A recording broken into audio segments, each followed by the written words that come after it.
balballi keenya shanii maaloo odeessi nu dhiisi dubbii kijiba. Balballi keenya shanii maaloo odeessi nu dhiisi dubbii kijiba.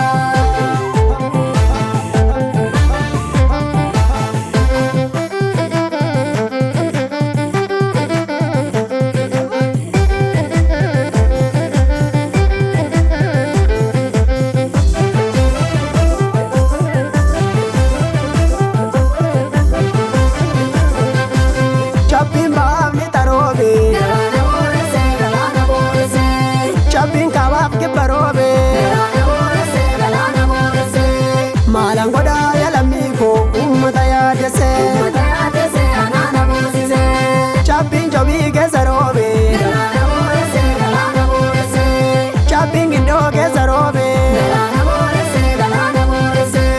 maalaan godhaa yalamii koo uummata yaadese uummata yaadese uummata yaadese uummata yaadese uummata yaadese uummata yaadese uummata yaadese uummata yaadese anaana boosise.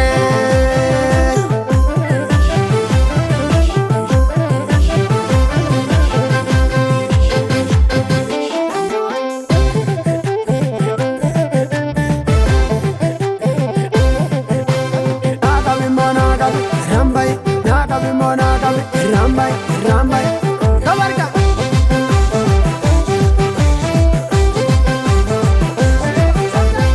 Tokko ta'i injifadhu roorroo hirriba rafuu dadhabne yaa qeerroo.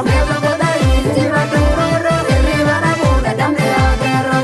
Tokko ta'i injifadhu roorroo hirriba rafuu dadhabne yaa qeerroo.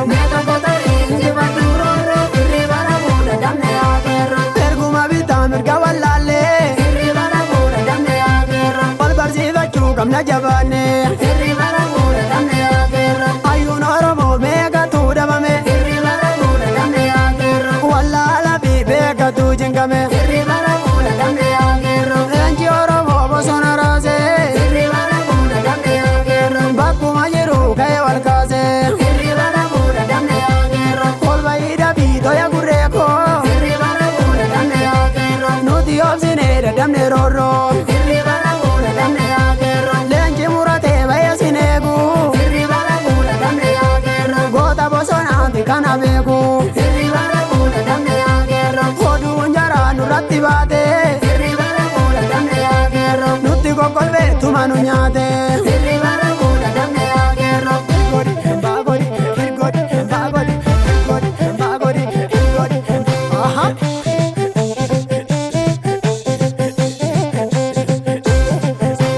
Harka si mure mi'a burree koo. harma si mure mi'a burree koo. miila si mure mi'a burree koo. nuti obsine dadhabne roorroo. nuti obsine dadhabne roorroo. nuti obsine dadhabne roorroo. Dhugeessa dubbiin nu dhiisi lakkii dhugeessa dubbiin nu dhiisi lakkii.